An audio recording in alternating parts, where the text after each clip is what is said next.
Hello everyone and welcome to my channel where I take you through my diecast collection. Today we have with us Ken Block's Ford Mustang Hoonicorn and this is by Street Warriors.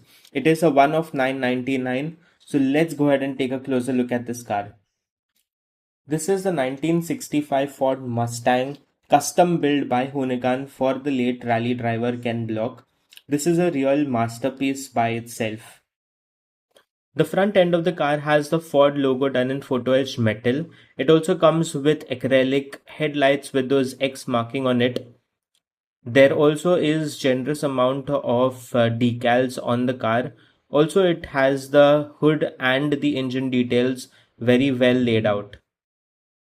Looking at the side profile of the car, it has a very aggressive stance. You have the RTR logo done in photo etched metal right here. You also have rubber tires and the rims are accurate. You get a lot of sponsorship and decals on the car which are exactly the same as the real one. The rear end of the car comes with acrylic tail lights. You have the very well laid out spoiler. You have the number 43, that is Ken Block's number, on the car. The only issue from the rear end is this plastic piece which is not finished really well. This could have been done better.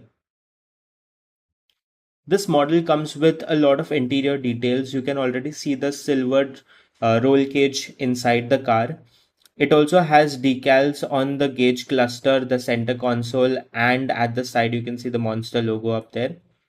You also have the bucket seats that have the seatbelt details. Also, this car comes with the bronze detailing on the handbrake and the gear shifter.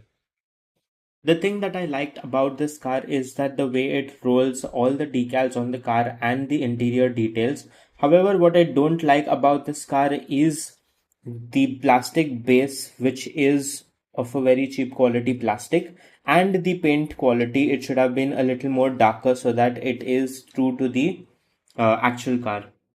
If you like this video, give it a thumbs up. Also, for more such content, subscribe to the channel so that you are notified whenever I drop a new video.